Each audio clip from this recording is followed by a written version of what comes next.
കേരള ലത്തീൻ കത്തോലിക്ക സമൂഹത്തിൻ്റെ ഉന്നത നയരൂപീകരണ ഏകോപന സമിതിയായ Kerala regional Latin Catholic council KRLCCയുടെ രാഷ്ട്രീയകാര്യ സമിതി അംഗങ്ങളാണ് ഈ പത്രസമ്മേളനത്തിൽ പങ്കെടുക്കുന്നത്.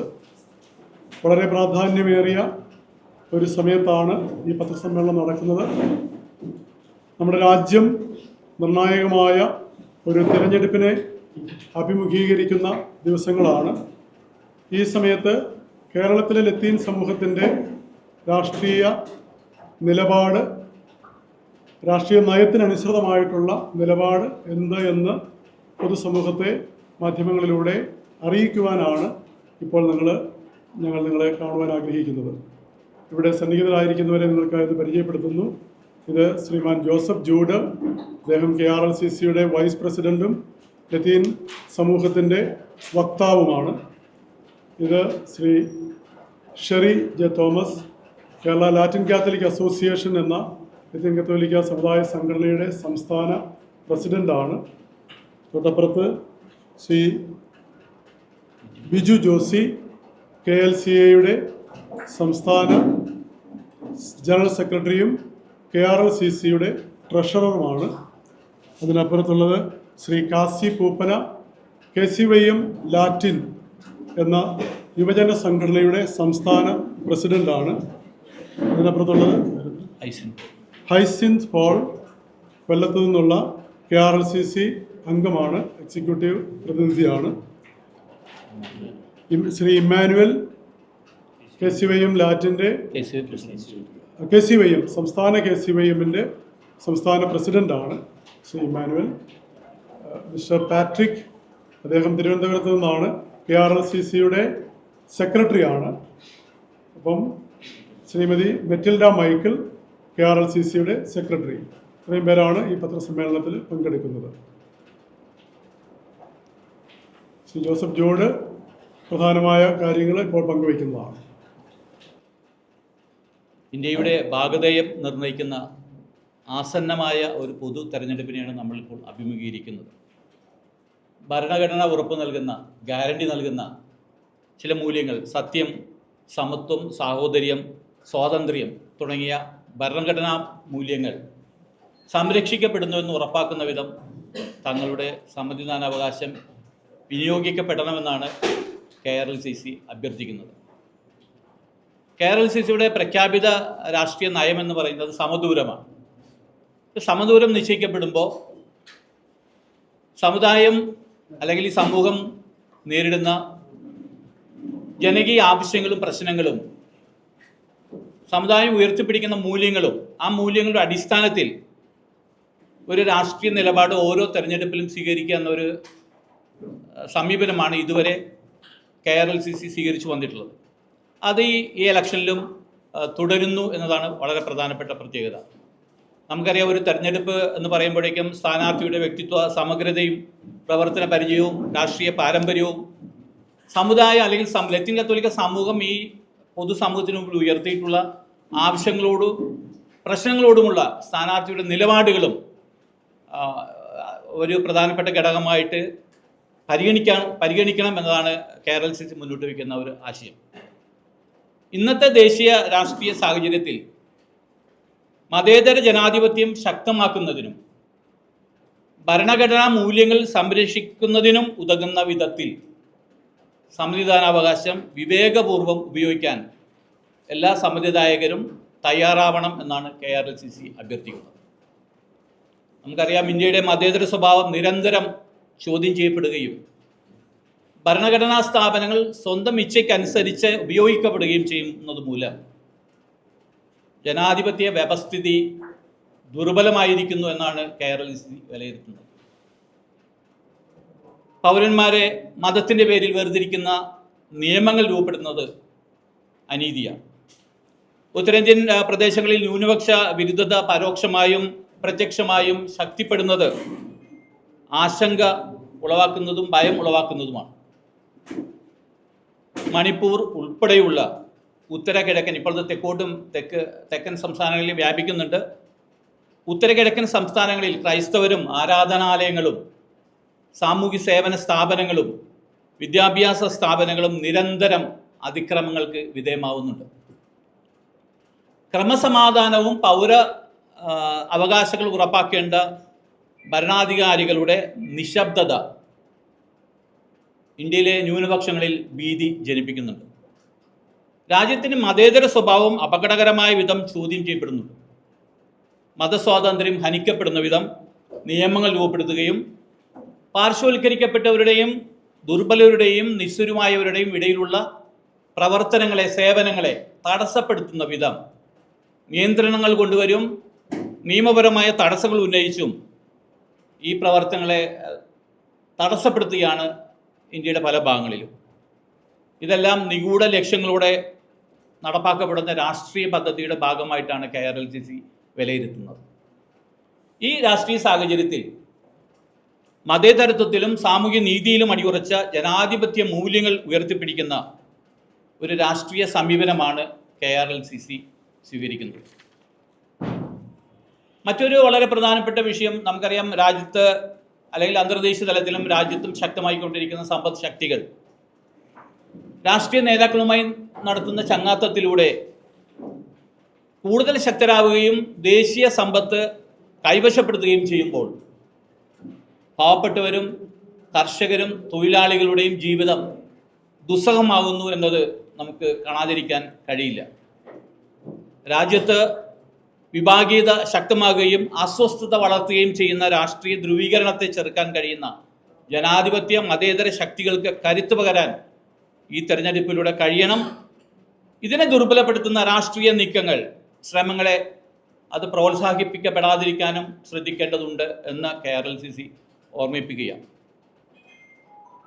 ദേശീയ സാഹചര്യങ്ങളാണ് ഈ തെരഞ്ഞെടുപ്പിൽ മുൻതൂക്കം നേടുന്നതെങ്കിലും കേരളത്തിലെ ലത്തീൻ കത്തോലിക്കർ നേരിടുന്ന അതിജീവന പ്രശ്നങ്ങളോടും സാമൂഹിക നീതിയിൽ അധിഷ്ഠിതമായ ആവശ്യങ്ങളോടും സർക്കാരും രാഷ്ട്രീയ മുന്നണികളും പുലർത്തുന്ന നിസ്സംഗതയും KRLCC വിവിധ തലങ്ങളിൽ പരിശോധിക്കുകയുണ്ടായി.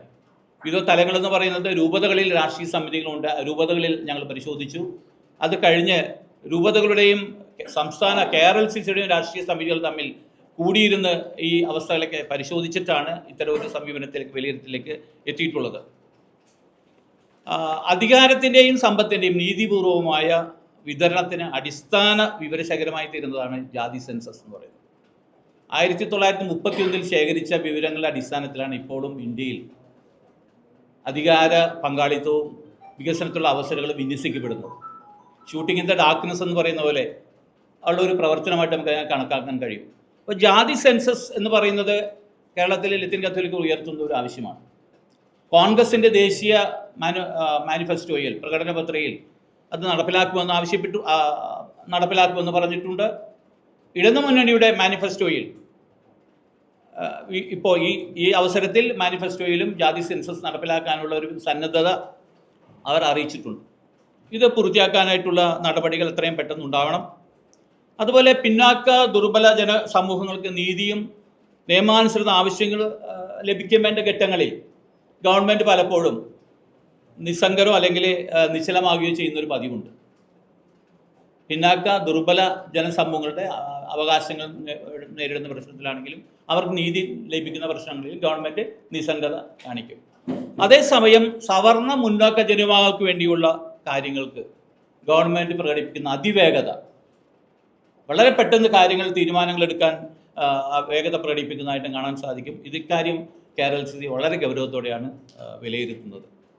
അതുപോലെ വിഴിഞ്ഞം, മുതലപ്പൊടി വിഷയങ്ങളിൽ അകാരണമായി രജിസ്റ്റർ ചെയ്യപ്പെട്ടിട്ടുള്ള കേസുകളുണ്ട്. ആ കേസുകളിൽ കുറേ കേസുകൾ പിൻവലിക്കാമെന്ന് ഗവൺമെൻറ് പ്രഖ്യാപിച്ചിട്ടുണ്ട്.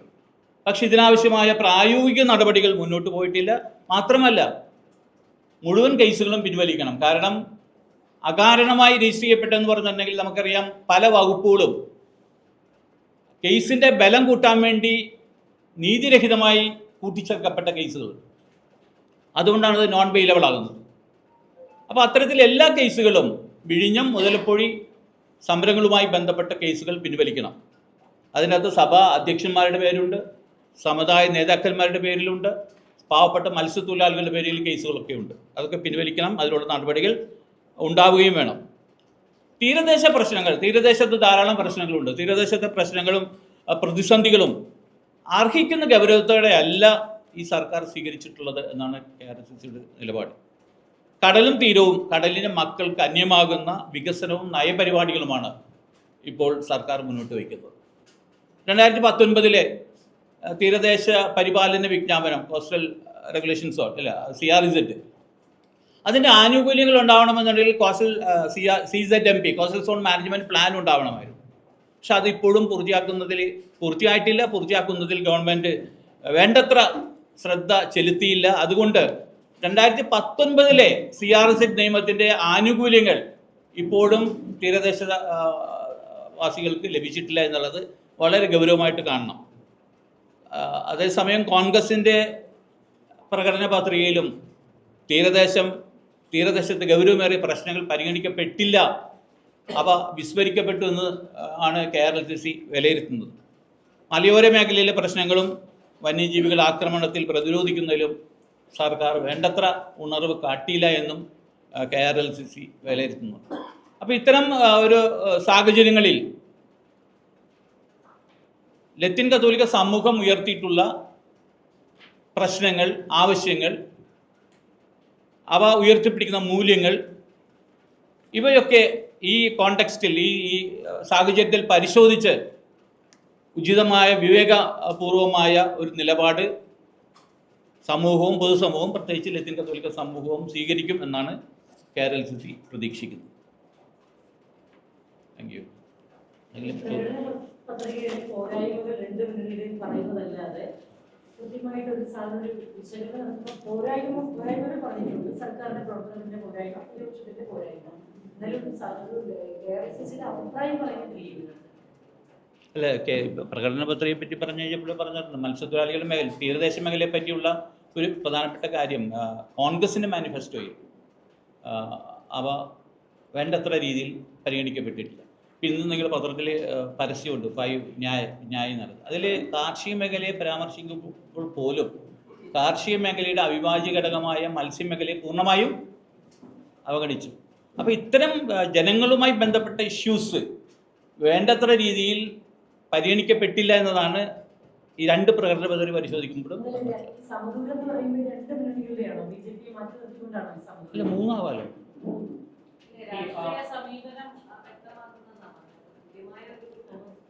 കൃത്യമായ സമീപനം തന്നെ ഇതിൻ്റെ അകത്തുണ്ട്. കാരണം ഒന്ന്, നമ്മൾ വളരെ കൃത്യമായിട്ട് ആദ്യത്തെ ഭാഗം വിശദീകരിച്ചു. അതൊരു സമീപനമാണ്. കാരണം ജനാധിപത്യ മൂല്യങ്ങൾ സംരക്ഷിക്കുന്ന, ഭരണഘടന ഉറപ്പ് നൽകുന്ന മൂല്യങ്ങൾ സംരക്ഷിക്കുന്ന രാഷ്ട്രീയ സംവിധാനങ്ങളെ സഹായിക്കണമെന്നുള്ളതാണ് ആദ്യത്തെ ഒരു നിലപാട്. രണ്ടാമത്തെ നിലപാട്, നാഷണൽ കോണ്ടെക്സ്റ്റ് ആണെങ്കിൽ പോലും നമ്മൾ സ്റ്റേറ്റിൻ്റെ പ്രശ്നങ്ങളിൽ, നമ്മൾ സ്റ്റേറ്റിൻ്റെ ചീഫ് മിനിസ്റ്റർ ആയിട്ടാണെങ്കിലും പ്രതിപക്ഷ നേതാവായിട്ടാണെങ്കിലും നമ്മുടെ പ്രശ്നങ്ങൾ ഞങ്ങൾ ഈ ദിവസങ്ങളിൽ ചർച്ച ചെയ്തിരുന്നു. ആ പ്രശ്നങ്ങളോട് ഏത് വിധത്തിലുള്ള പ്രതികരണമാണ് എന്നതാണ് നമ്മൾ പറയാൻ ശ്രമിക്കുന്നത്. ആ പ്രതികരണങ്ങളുടെ അടിസ്ഥാനത്തിൽ, ഇപ്പോൾ നിങ്ങൾ ഉദ്ദേശിക്കുന്നത് പോലെ പ്രതികരണങ്ങളുടെ അടിസ്ഥാനത്തിൽ ഉചിതമായ വിവേകപൂർവമായ തീരുമാനമെടുക്കാൻ നമ്മുടെ സമൂഹത്തിന് കഴിയും. നമ്മൾ സൂചനകളാണ് നൽകുന്നത്. മതേതര മൂല്യങ്ങൾ സംരക്ഷിക്കുന്നവർക്ക് അനുകൂലമായിട്ടുള്ള നിലപാടാണ് ഇതിന്റെ ആദ്യം പറയുന്നത്. അപ്പോൾ മതേതര മൂല്യങ്ങളെ നിലവയ്ക്കാത്തവരെ സ്വാഭാവികം അങ്ങനെയാണല്ലോ.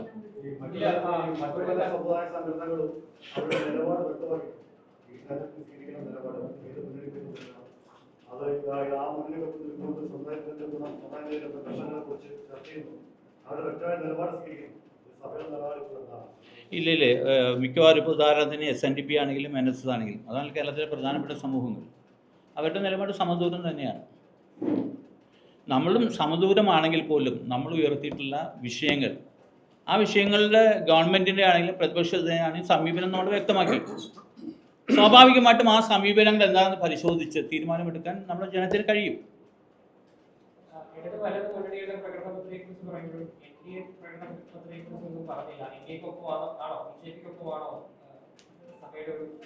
ഇല്ലല്ലോ, അത് ആദ്യം നമ്മൾ പറയുന്നത്, ആദ്യത്തെ ഒരു ഭാഗം മുഴുവനും ഞാൻ വളരെ വ്യക്തമായിട്ട് പറഞ്ഞു. രാജ്യത്ത് വാസ്തവത്തിൽ ഭരണഘടന ഉറപ്പ് നൽകുന്ന ചില മൂല്യങ്ങളുണ്ട്. അവ നിഷേധിക്കപ്പെടുന്ന ഒരു സാഹചര്യം ഇന്ന് ഇന്ത്യയിലുണ്ട്. അത് മത സ്വാതന്ത്ര്യം ഹനിക്കുന്നതാണെങ്കിലും അതേപോലെ തന്നെ ഈ ഭരണഘടനാ സ്ഥാപനങ്ങളെ സ്വന്തം ഇച്ഛയ്ക്കനുസരിച്ച് നിയന്ത്രിക്കുകയും ചെയ്യുന്ന ഒരു സംവിധാനം ഇപ്പോൾ രൂപപ്പെട്ടിരിക്കുന്നു. അതിനെതിരെ പ്രതികരിക്കുക എന്നുള്ളതാണ് നമ്മുടെ.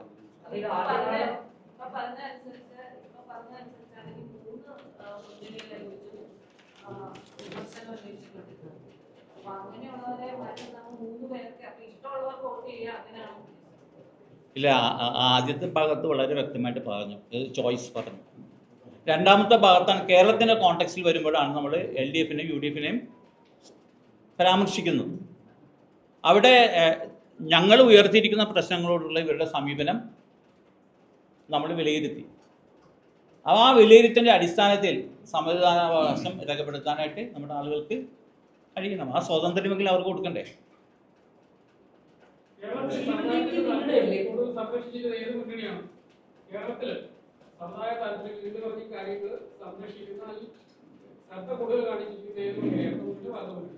ഇപ്പോൾ നമ്മളെ സംബന്ധിച്ചിടത്തോളം കഴിഞ്ഞ കുറച്ച് വർഷങ്ങളായിട്ട് LDF ആണ് അധികാരത്തിൽ ഇരിക്കുന്നത്, UDF അധികാരത്തിന് പുറത്താണ്. ഇപ്പോൾ സ്വാഭാവികമായിട്ട് നമുക്ക് ലഭിക്കേണ്ടത് ഭരിക്കുന്ന പാർട്ടിയിൽ നിന്നാണ്. അങ്ങനെ വരുമ്പോൾ തീരദേശത്തിൻ്റെ പ്രശ്നങ്ങൾ അവഗണിക്കപ്പെട്ടു എന്നാണ് നമ്മുടെ വിലയിരുത്തൽ.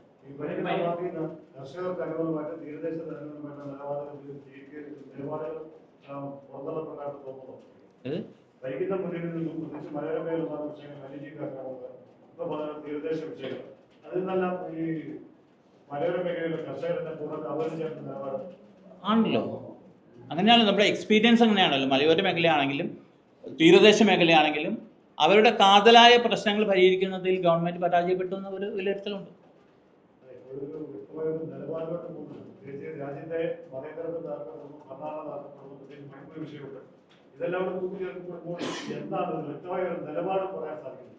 നിലപാടെന്ന് പറഞ്ഞാൽ നമ്മൾ ആരും ഇന്ന പാർട്ടിക്ക് അല്ലെങ്കിൽ ഇന്ന മുന്നണിക്ക് വോട്ട് ചെയ്യണമെന്ന് ആരോടും പറയില്ല. കാരണം അതിനുള്ള വിവേകവും വിവരവും ഉള്ളവരാണ് നമ്മളുടെ ആളുകൾ. അതുകൊണ്ടാണ് നമ്മളുടെ വിഷയങ്ങൾ നമ്മൾ അക്കമിട്ട് ജനങ്ങളുടെ മുമ്പിൽ അവതരിപ്പിച്ചിട്ടുള്ളത്. ഞങ്ങൾ ഇതിൽ പറഞ്ഞിരിക്കുന്നത് മാത്രമല്ല, KLCA എന്ന് പറയുന്ന ഞങ്ങളുടെ സംഘടനയുടെ നേതൃത്വത്തിൽ ഈ കേരളം മുഴുവനും ഞങ്ങളിപ്പോൾ അടിസ്ഥാന തലങ്ങളിൽ പ്രത്യേകിച്ച് JB കോശി കമ്മീഷൻ്റെ ആ റിപ്പോർട്ടിൻ്റെയും കൂടി അടിസ്ഥാനത്തിൽ ജനങ്ങളെ ബോധവൽക്കരിച്ചുകൊണ്ടിരിക്കുകയാണ്. പക്ഷെ അവിടെയും നമ്മൾ അവരോട് പറയുന്നില്ല നിങ്ങൾ ഇന്നയാളിന് വോട്ട് ചെയ്യണമെന്ന് പറയുകയില്ല. അത് മനസ്സാക്ഷിയുടെ സ്വാതന്ത്ര്യമാണ്. നമ്മുടെ ആളുകൾ അതിന് പക്വതയുള്ളവരുമാണ്. അതുകൊണ്ടാണ് നമ്മുടെ സിദ്ധാന്തം സമദൂര സിദ്ധാന്തം തന്നെയാണ്. പക്ഷേ ആ സമദൂരത്തിൽ നിലപാടുകൾ എടുക്കുന്നത് പ്രശ്നാധിഷ്ഠിതവും മൂല്യാധിഷ്ഠിതവുമായിട്ടായിരിക്കും. അപ്പോൾ നമ്മുടെ പ്രശ്നങ്ങൾ ഇന്നതാണ്. ആ പ്രശ്നങ്ങളോട് ആരാണ് യഥാർത്ഥത്തിലുള്ള അനുഭാവം പ്രകടിപ്പിക്കുന്നതെന്ന് വിവേചിച്ചറിഞ്ഞ് എല്ലാവരും സമ്മതിദാന അവകാശം വിനിയോഗിക്കണം എന്നതാണ് നമ്മളുടെ നിലപാട്.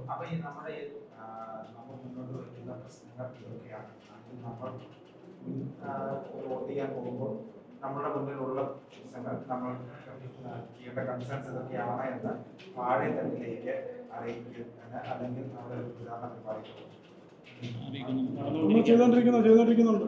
നമ്മളിപ്പോൾ JB കോശി കമ്മീഷൻ ആണെങ്കിൽ തന്നെ 1000 യോഗങ്ങൾ സംരക്ഷിക്കപ്പെടേണ്ട ആളുകൾക്ക് ഒന്നിച്ചേരണമെന്നാണ് സഭയുടെ തീർച്ചയായും. അതെന്തുകൊണ്ടാണ് പിന്നെ അതിൽ ആലപ്പുഴ രൂപതയിൽ ഒരു വൈദികൻ അങ്ങനെ എഴുതുന്ന സാഹചര്യമുണ്ട്? BJPക്ക് അനുകൂലമായി BJP സീറ്റ് നേടും, അക്കൗണ്ട് തുറക്കും, മോദിയെ പ്രശംസിക്കുന്നു, BJP പ്രശംസിക്കുന്നു. ആ ലേഖനം പൂർണ്ണമായിട്ട് വായിച്ചാൽ അങ്ങനെ മാത്രമല്ല അദ്ദേഹം പറഞ്ഞിരിക്കുന്നത്. അദ്ദേഹം എല്ലാ മുന്നണികളും എല്ലാ മുന്നണികളുടെയും പല പാർട്ടികളുടെയും ഇപ്പോഴത്തെ അവസ്ഥയെക്കുറിച്ചും ഒക്കെ അദ്ദേഹം പറയുന്നുണ്ട്. പക്ഷെ അതിനകത്ത് സ്വാഭാവികമായിട്ടും ഇതും പറഞ്ഞിട്ടുണ്ട്. പിന്നെ ഒരു ലേഖനം എഴുതുന്ന ഒരു ലേഖനകർത്താവിൻ്റെ വീക്ഷണങ്ങളെല്ലാം സഭയുടെ വീക്ഷണങ്ങളല്ല. അത് ആ ലേഖനകർത്താവിൻ്റെ വീക്ഷണമാണ്. നമ്മളൊരിക്കലും അതിനെ അതുപോലെ എൻഡോഴ്സ് ചെയ്യുന്നില്ല. കേരളത്തിൽ 20 ലക്ഷത്തോളം ലത്തീൻ കത്തോലിക്കരുണ്ട്. ആ 20 ലക്ഷത്തോളം ലത്തീൻ കത്തോലിക്കരുടെ അഭിപ്രായം ചോദിച്ചിട്ടല്ലല്ലോ അദ്ദേഹം ലേഖനം എഴുതുന്നത്. അതെ, ആ മാസികയിലാണ് വന്നിരിക്കുന്നതെങ്കിലും ആ പറഞ്ഞിരിക്കുന്ന ഒരു ലേഖനകർത്താവിൻ്റെ വീക്ഷണങ്ങളെല്ലാം മാസികയോ അല്ലെന്നുണ്ടെങ്കിൽ സഭയോ എൻഡോഴ്സ് ചെയ്യണമെന്നില്ല.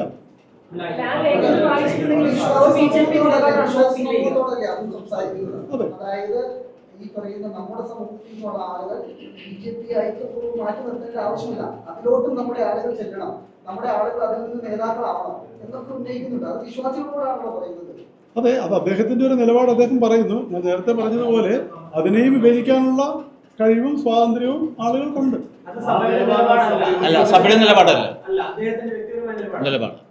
അല്ല, അദ്ദേഹത്തോട് വിശദീകരണം ചോദിക്കുകയും ചെയ്തിട്ടുണ്ട്. അല്ല, അത് സ്വാഭാവികമായിട്ടും പിന്നീട് വരേണ്ട കാര്യങ്ങളാണ്. അതിന്റെ പത്രാധിപര് തന്നെ നൽകിയ വിശദീകരണം ഗസ്റ്റ് ആർട്ടിക്കിൾസ് എന്നത് വരുന്നുണ്ട്. അതുപോലെ ഒരു ആർട്ടിക്കിളാണ്. ആ ആർട്ടിക്കിളിൽ അത് അദ്ദേഹത്തിന്റെ വ്യക്തിപരമായ അല്ല, എന്റെ സംശയം എന്താണെന്നറിയോ? മീഡിയയുടെ സംശയം ഇത്ര സെൻസിറ്റീവായ ഒരു സമയം ഇലക്ഷൻ വന്നിരിക്കുന്നത്, ഇത്ര സെൻസിറ്റീവായ വിഷയം. അപ്പൊ ഇങ്ങനെ ഒരു ലേഖനം ഒട്ടും ഒരു പരിശോധന നടത്താതാണോ ഉൾക്കൊള്ളിക്കുന്നത്? അത് വാസ്തവത്തിൽ പരിശോധിക്കണം ഞങ്ങൾക്ക്. കാരണം വരാപ്പുഴ തിരുപ്പതിയുടെ ഒരു മാസികയാണ് അത്. അത് നേരത്തെ ഞങ്ങൾ വാസ്തവത്തിൽ അതിൻ്റെ ചീഫ് എഡിറ്റർ ഇവിടെ ഇല്ല, സ്ഥലത്തില്ല. അപ്പോൾ അന്വേഷിക്കുന്നുണ്ട് ഞങ്ങൾ എന്താണ് അങ്ങനെ സംഭവിച്ചത്. അത്ര ലേഖനം ഈ കോണ്ടെക്സ്റ്റിൽ പ്രസിദ്ധീകരിക്കപ്പെട്ടതിൻ്റെ സാഹചര്യങ്ങൾ പരിശോധിക്കും. ഏതായാലും അത് ലത്തീൻ കത്തോലിക്ക സഭയുടെ ഔദ്യോഗിക നിലപാട് അല്ല.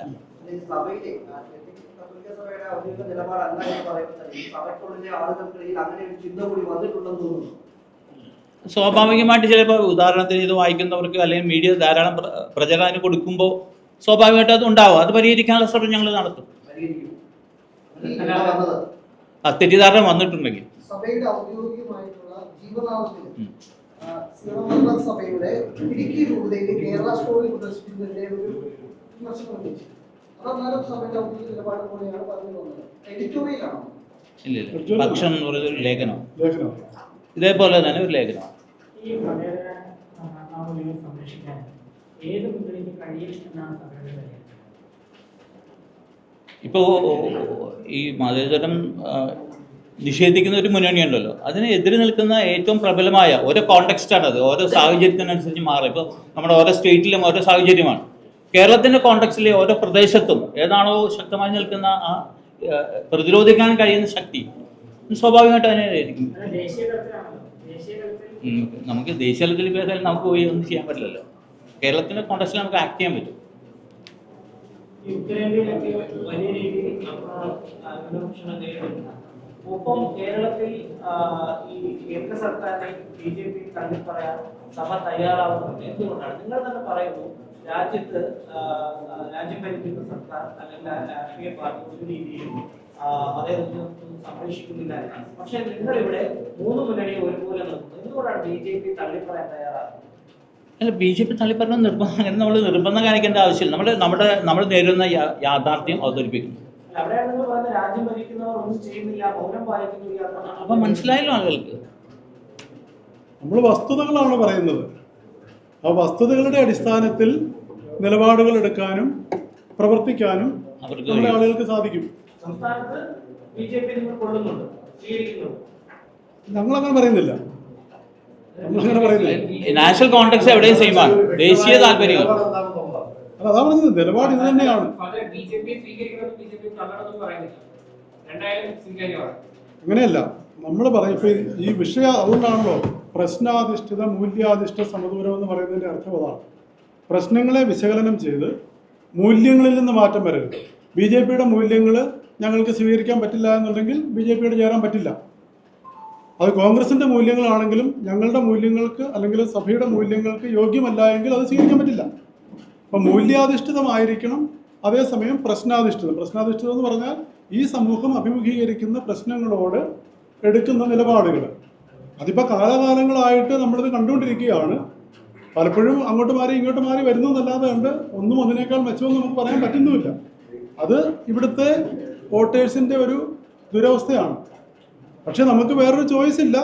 ഈ നിലവിലുള്ള സംവിധാനങ്ങളിൽ മെച്ചപ്പെട്ടതിനെ തിരഞ്ഞെടുക്കുക എന്നുള്ളതേ ഉള്ളൂ.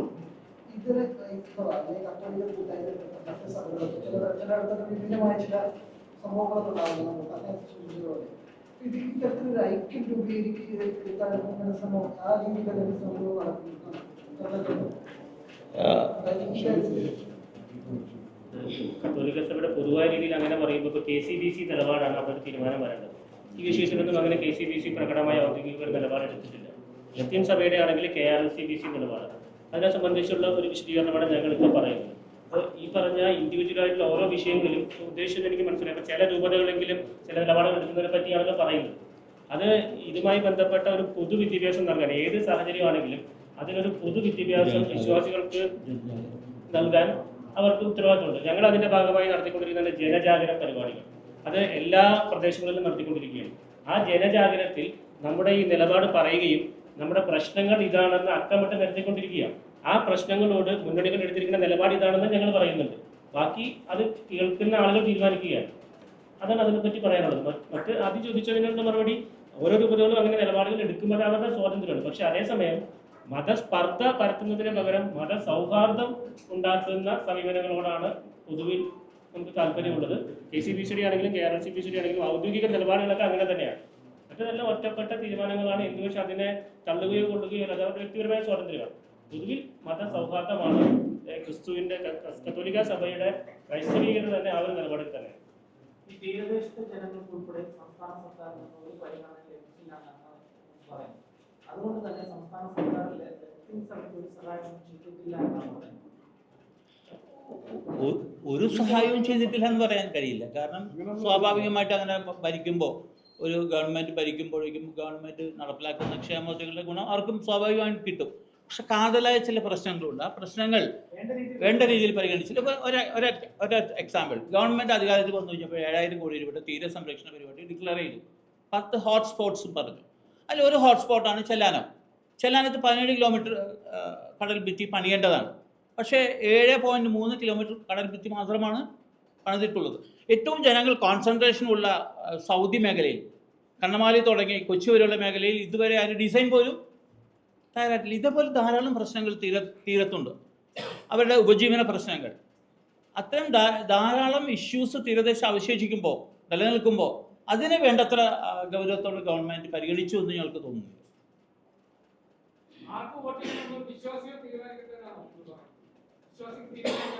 ഈ ഞങ്ങളിപ്പോൾ നേരത്തെ പറഞ്ഞ പോലെ ആരോ ചോദിച്ചു, വിശ്വാസികളെ ഇത് ബോധ്യപ്പെടുത്താൻ ശ്രമിക്കുമോ?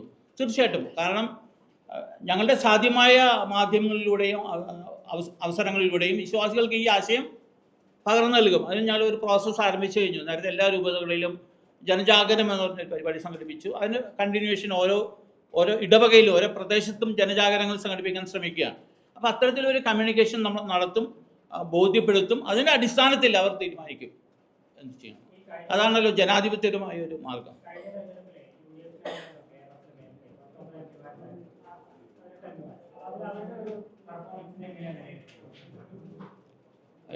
ഇപ്പോൾ ഇവിടെ വെച്ച് 19 പേരുടെയും പെർഫോമൻസ് നമുക്ക് വിലയിരുത്താൻ സാധിക്കില്ല. പക്ഷെ നമ്മൾ നേരത്തെ പറഞ്ഞ പോലെ ആദ്യം സൂചിപ്പിച്ചു, പല ഇഷ്യൂസും പരിഹരിക്കപ്പെടേണ്ട ഒരു ഇഷ്യൂസ്, കൂട്ടായ ശ്രമത്തിലൂടെ പരിഹരിക്കപ്പെടേണ്ട ഒരു ഇഷ്യൂസ് വിസ്മരിക്കപ്പെട്ടു എന്നുള്ള ഒരു ഒബ്സർവേഷൻ ഞാൻ കൊടുക്കും.